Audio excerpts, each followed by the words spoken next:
Hai, assalamualaikum. Selamat datang di channel aku, sahabatnya. Kali ini aku akan menceritakan sebuah kisah dari teman. Terima kasih ya Mbak Rina udah kirim ceritanya ke email aku. Insya Allah ini aku akan bawakan dengan sebaik-baiknya. Oke, kali ini nih Mbak Rina bercerita kalau Mbak Rina ini bekerja di sebuah restoran sekitar tahun 2000-an. Jadi awal-awal tahun 2000-an itu Mbak Rina lulus SMA, lalu Mbak Rina bekerja di sebuah restoran. Restoran ini itu restoran Chinese food ya. Jadi segala masakan yang Chinese food itu ada, dan di restoran ini tuh ada 10 waitress, 5 waitress cewek dan 5 waitress cowok. Lalu ada 2 manajer, yang manajer pertama itu yang shift siang dan manajer kedua yang shift malam.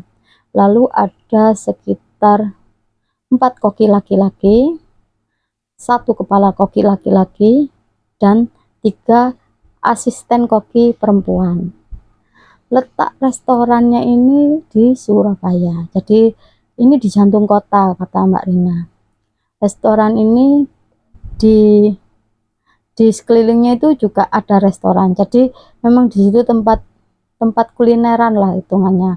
Dan di sekitar tempat restoran Mbak Rina ini ada kantor-kantor, jadi lumayan rame lah. Jadi kalau restoran-restoran di sini tuh lumayan rame. Sebut saja ada restoran A, restoran B, restoran C. Nah, restoran Mbak Rina tempat kerja ini restoran B. Lalu restoran A itu juga ada, tapi dia segala macam masakan ada ya. Jadi Chinese food ada, terus masakan Indonesia juga ada, kayak gitu. Dan restoran A ini rame. Padahal kata orang-orang yang pernah makan di restoran B itu bilang, padahal restoran B ini masakannya enak loh, tapi kenapa kok restoran A itu rame. Nah, menurut rumor-rumor nih ya, sekitar waiters dan manajer, oh mungkin nih restoran A ini pakai penglaris gitu ya. Terus akhirnya ya pokoknya Mbak Rina sih gak masalah lah, sementing aku tetap kerja gitu loh, gak masalah itu urusan orang, urusan atas-atas ya, orang bos-bos ya, soalnya kan kalau gitu tuh urusannya beda gitu loh. Pokoknya Mbak Rina itu berpikiran ya udahlah, sementing aku kerja gitu. Terus akhirnya Mbak Rina ini bekerja sekitar hampir 1 tahun. Nah, pada saat ada pesanan, jadi kalau ada pesanan nasi kotak itu waiters itu dilarang pulang. Jadi waiters itu harus tidur di situ. Oh ya, saya ceritakan dulu tentang kondisi restorannya ya. Jadi restoran ini terdiri dari 3 lantai. Lantai pertama itu untuk meja-meja makanan, jadi yang customer untuk makan itu di situ, dan belakangnya itu dapur umum. Lalu di lantai kedua itu ada aula untuk acara, jadi kalau ada resepsi, arisan atau apa itu bisa pakai aula itu. Lalu di belakang aula itu ada kamar untuk koki, jadi ada 2 kamar, yang satu untuk kepala koki itu kecil karena ditempati kepala koki sendiri, lalu ada kamar yang agak besar itu yang ditempati oleh keempat koki. Jadi ada 1 kamar besar dengan beberapa tempat tidur itu ditempati oleh keempat koki, lalu ada kamar mandi. Lalu yang lantai 3 itu ada seperti gudang, jadi tempat penyimpanan perabotan untuk restoran ya.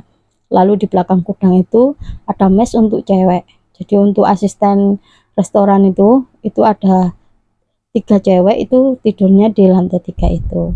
Nah, ini kejadiannya ketika Mbak Rina harus menginap di restoran itu. Jadi beberapa cewek yang 5 waiters tadi tidur di tempat mes cewek yang lantai 3, sedangkan yang 5 waiters cowok itu tidur di tempat koki yang 4 tadi, jadi bergabung gitu.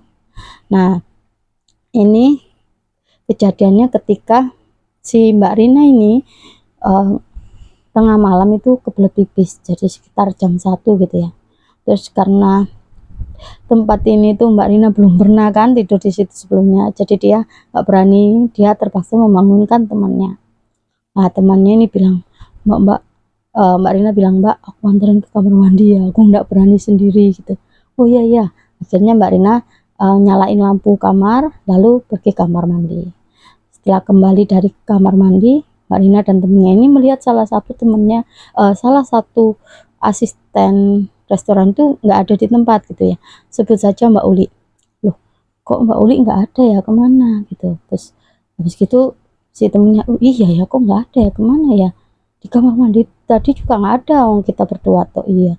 Terus akhirnya si Mbak Rina, "Ayo coba yuk turun ke bawah, barangkali Mbak Uli lagi di mana gitu." Akhirnya si Rina dan temannya turun ke bawah dan nggak sengaja melihat, karena yang tempat aula itu kan depannya pas kamar cowok ya, itu tuh terbuat dari setengah tembok dan setengah kaca, jadi kelihatan gitu loh, aula itu kelihatan, tapi kondisinya remang-remang, jadi nggak ada cahaya yang uh, sinarnya besar gitu, enggak, jadi kayak cuma mungkin lampu 10 watt atau gimana gitu ya, jadi remang. Tapi di situ terlihat ada Mbak Uli dengan salah satu koki di situ sedang melakukan hubungan intim. Mbak Rina dan temennya kaget, loh kok mereka melakukan itu, padahal uh, di situ itu koki-koki di situ itu mereka tuh sudah semuanya tuh sudah punya istri, kecuali yang kepala koki ya, kepala koki itu nggak punya istri. Yang 4 itu sudah punya istri semua, dan memang istrinya tidak di situ ya, istrinya kan di desa, jadi kebanyakan koki itu mereka itu dari desa dan tidur di situ, dan setiap sebulan itu dikasih libur 3 hari untuk pulang ke desa untuk libur gitu ya. Jadi kok kok sama anak sini kok enggak, itu kan bukan istrinya, kok bisa gitu. Sedangkan si Uli ini anak-anak itu tahu kalau si Uli ini umurnya masih di bawah umur, jadi yang bekerja sebagai asisten restoran di situ tuh rata-rata seperti anak-anak yang putus sekolah gitu loh, kayak lulus SMP, jadi terus masih umurnya itu di bawah 15 tahun lah, kayak 15 14 gitu lah, dan itu mereka bekerja di situ, dan mereka juga dari desa juga ya, dari daerah lah hitungannya. Terus loh, kok mau gitu loh sama koki itu, padahal kan tahu kalau koki itu tuh udah punya istri gitu ya. Lalu lalu Mbak Rina sama temennya itu kembali lagi ke kamarnya, kembali lagi lalu bilang, "Oh gimana kalau besok diceritakan aja ya ke manajer, soalnya ini perbuatan yang apa ya, nggak, yang melanggar susila lah, maksudnya nggak baik lah, itu tempat usaha kok dibuat mesum," gitu loh. Akhirnya keesokannya Mbak Rina dan temannya ini bercerita ke manajernya, "Pak, kemarin loh saya melihat, ini saya nggak sendiri ya Pak, saya dengan teman saya itu melihat sendiri bahwa Mbak Uli itu sedang berhubungan intim dengan koki A," gitu. Terus manajernya, "Loh kok kalian tahu?" "Iya, kemarin nggak sengaja melihat Mbak Uli nggak ada di kamar, dan kita nyoba nyari ternyata mereka melakukannya di aula Pak," gitu. Terus, "Tapi kalian ketahuan?" "Enggak Pak, kami nggak ketahuan karena mereka sedang asik." Sedang asik gitulah, jadi nggak ketahuan. Terus akhirnya si manajernya ini rundingan dengan manajer satunya, kan ada 2 manajer ya, yang siang dan yang malam, itu rundingan gimana ya kalau kayak gini. Terus akhirnya, "Coba deh nanti kalau ada acara lagi, nanti saya pengen tahu sendiri," gitu. Jadi ada satu manajer yang ingin tahu sendiri.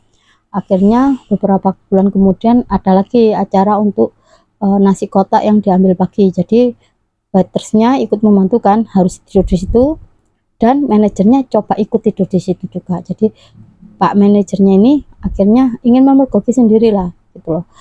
Dan beneran sekitar jam 1 atau jam 2 itu si Mbak Rina dan temennya itu mendapati ketiga asisten cewek ini tidak ada di kamar. Jadi di tempat tidur itu cuma ada waiter saja, yang 5 waiter cewek ini tadi, dan yang ketiga asisten ini tidak ada di kamar.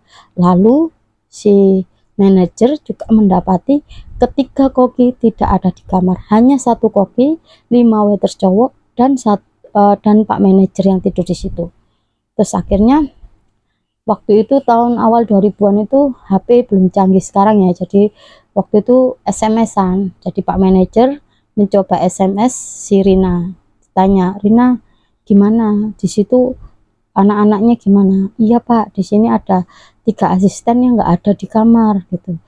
Iya, di sini juga ada 3 koki yang tidak ada di kamar. Ya sudah, kalian turun, kita ngecek sendiri gitu. Akhirnya si Mbak Rina dan temennya turun, lalu si Pak manajer juga keluar dari kamar dengan berhati-hati ya, pelan-pelan supaya nggak kepergok gitu ya. Akhirnya mereka melihat dari kaca-kaca itu ternyata benar, ketika koki itu sedang melakukan hubungan intim dengan 3 asisten cewek di sana. Jadi satunya di pojok kanan, satu pojok kiri, satu lagi di agak ke tengah gitu. Jadi ketiganya itu sedang melakukan hubungan intim. Dan manajernya juga kaget ya, kok kayak gini ya mereka kelakuannya gitu. Terus sudah ya, terus akhirnya Pak manajer bilang, udah pokoknya aku sudah memergoki mereka ya, aku sudah tahu mereka, nanti aku laporkan sama si bos gitu. Kayak akhirnya keesokannya setelah dengan rentetan umek-umek ya untuk mengerjakan pesanan itu kan ya, jadi setengah capek gitu, akhirnya Pak manajer itu bilang ke bosnya, diceritakanlah kejadian semalam bahwa ketika koki itu sedang melakukan hubungan intim dengan 3 asisten cewek. Pak manajer ini sebenarnya kasihan ya, karena kata Pak manajer ini, kasihan loh, itu anak-anak asisten cewek itu mereka masih di bawah umur semua, sedangkan kokinya ini sudah berumur sekitar umur 30 ke atas, sedangkan asistennya itu masih umur belasan, 15, 16 kayak gitu ya. Kan kasihan tuh, mereka kayak cuman dibujuk itu loh, wong kokinya itu sudah punya istri, gimana, nggak mungkin kan gitu. Terus akhirnya bosnya ini gimana ya enaknya Pak, mereka ini harus digimanakan supaya mereka nggak melakukan hal lagi, karena ini kan restoran, ini tempat usahaku, kalau dibuat mesum kayak gini ya aku akhirnya sadar nggak menyalahkan kondisi restoranku yang sepi, gimana bisa rame wong kondisi tempat usahaku dibuat mesum. Kita nggak usah menyalahkan restoran A yang katanya pakai penglaris lah, kalau kayak gini Pak manajer juga bilang, iya ini tuh juga salah satu dari akibat ya kalau tempat ini nih buat mesum gitu. Jadi ya restoran ini nggak berkah ibaratnya. Akhirnya ada ide untuk memisahkan mereka. Jadi asisten cewek itu disewakan kos di tempat lain. Jadi tempat rumah terdekat dengan restoran itu. Jadi si ketiga cewek akhirnya tidak boleh tidur di situ dan disewakan sama bosnya kos-kosan untuk mereka bertiga. Jadi satu kamar tapi untuk mereka bertiga gitu. Nah di situ kondisinya koki-koki nih apa ya, ketahuan ya kalau mereka itu dipisahkan itu kayak nggak seret gitu, kayak kerjaannya itu nggak enak gitu, pokoknya nggak bener lah hitungannya, banyak muka murung gitu loh, ketahuan loh kalau mereka itu murung gitu loh selama dipisahkan itu, karena kan udah nggak bisa ketemu lagi ya kan. Terus akhirnya Mbak Rina lah yang menjadi korban di sini, gara-gara Mbak Rina yang memberitahu kan ya, akhirnya kan mereka dipisahkan. Nah ini ternyata ada salah satu pengkhianat waiters, ini ada 5 waiters cewek ini, ternyata salah satu itu pengkhianat, dan satu pengkhianat ini sebut saja namanya Mbak Uci ya. Mbak Uci ini ternyata cerita ke kepala kopi, jadi mengapa kok asisten cewek ini dipisahkan, nggak bisa tidur di mes lagi, itu gara-gara Rina, karena Rina yang cerita ke manajer sama ke bos, mereka memergoi koki-koki itu sedang berbuat buruk, melakukan hal mesum ke 3 asisten cewek. Nah itu kepala kokinya itu bukannya dia itu apa ya, sebenarnya dia itu kalau tahu gitu kan harusnya dia yang bertanggung jawab kan, karena dia kepala koki, kok sampai diem aja gitu kan, nggak mungkin kalau nggak tahu, pasti tahu lah. Nah di situ temennya Mbak Rina itu, si Mbak Uci itu yang pengkhianat ini yang memberitahu koki lah. Akhirnya koki-koki itu taunya itu ya dari kepala koki itu, padahal semua waiters ini sudah merahasiakan ya, jangan sampai koki-koki itu tahu kalau kejadian mereka itu sudah dipergoki oleh waiters-waiters dan Pak manajernya. Akhirnya dengan kejadian itu Mbak Rina ini jadi kambing hitam. Jadi dia itu setiap ada orderan, ada customer pesanan itu selalu disalahkan sama koki. Jadi ada aja yang kurang, kadang itu masakannya salah, seumpama kayak pesen ifumi dibuatkan mie biasa, ada pesanan apa angsio gitu dibuatkan yang lain, terus ada juga yang pesan tapi nggak dibuat-buatkan, jadi serba salah. Mbak Rina ini akhirnya sering nekori gitu ya, sering mengganti kesalahan, jadi harus membeli makanan yang salah tadi. Ya lama kelamaan Mbak Rina juga, waduh kalau aku gini terus-terusan ya tekor aku, gajianku cuma berapa gitu kan. Nah puncaknya waktu itu Mbak Rina disalahkan lagi. Jadi Mbak Rina ini pesen makanan, ternyata orderannya ini nggak dibuatkan sama kokinya, sampai si customer nih marah kan ke waiternya, Mbak gimana sih, ini aku udah pesen ini hampir 1 jam kok makanannya belum datang. Terus si Mbak Rina, ya Bu maaf sebentar ya Bu, diperiksa ke belakang, terus ini makananku mana, loh kapan kamu pesan gitu kan sama si kokinya. Loh ini aku pesan ini, ada tanya gitu. Terus pokoknya marah-marah lah si koki itu, dan kepala kokinya ikut-ikutan. Jadi Mbak Rina ini dimarah-marahi, dimaki-maki, dipisui. Tahu kan ya dipisui, kata-kata Surabaya itu yang JAN itu loh. C. Nah, itu sampai itu.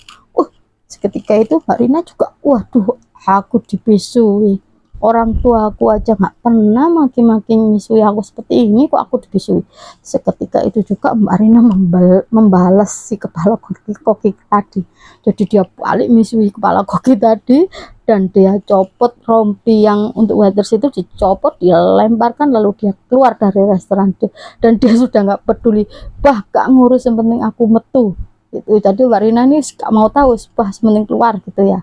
Terus akhirnya besoknya manajernya itu SMS Mbak Rina, besok masuk ya, udahlah masalah sama koki ayo kita bicarakan baik-baik. Tapi Mbak Rinanya, enggak, udah Pak, saya enggak mau kerja situ lagi, percuma, sampai kapanpun mereka tetap mengira bahwa saya itu orang yang melaporkan kejadian itu, jadi mereka pasti tetap mengancam saya. Sudah enggak apa-apa, saya ngalah aja, saya tak bekerja di luar saja, saya bekerja lainnya aja, tempat lain gitu. Akhirnya oke lah, si manajer itu akhirnya memberitahu kalau oke Mbak Rina besok tolong diambil gajian terakhirnya ya itu. Akhirnya Mbak Rina besoknya ambil gajiannya, dan seketika itu juga dia udah keluar dari restoran tersebut ya. Nah lama-lama sekitar beberapa tahun kemudian Mbak Rina tahu kalau restoran itu akhirnya kukut, bangkrut. Ya gimana nggak kukut ya, wong tempat usaha dibuat mesum. Sekarang loh gini ya, jadi kalau kita melihat ya, kalau ada tempat usaha satunya rame satunya sepi, jangan kalian langsung menuduh bahwa wah itu yang rame itu pasti pakai penglaris. Belum tentu teman-teman. Terkadang ada hal-hal yang membuat restoran itu sepi, tempat usaha itu kenapa sepi. Jadi kadang itu ada faktor dari dalam, yaitu tadi seperti tadi dibuat tempat mesum, jadi tempatnya enggak berkah gitu ya. Coba deh kalian komen di sini ya, gimana kalau seandainya kalian punya usaha dan tempat usaha kalian dibuat mesum, gimana kalau kalian jadi bos itu, gimana kalau tempat kalian dibuat mesum sama karyawan kalian? Pasti kan akan melakukan hal yang sama kan sama bosnya, itu memisahkan mereka supaya tidak melakukan hal mesum di tempat tersebut ya. Kalian komen di bawah ya, jadi aku ingin tahu kalau kalian seandainya jadi pengusaha gitu, kalau tempat kalian ternyata dibuat mesum, itu tindakan kalian seperti apa.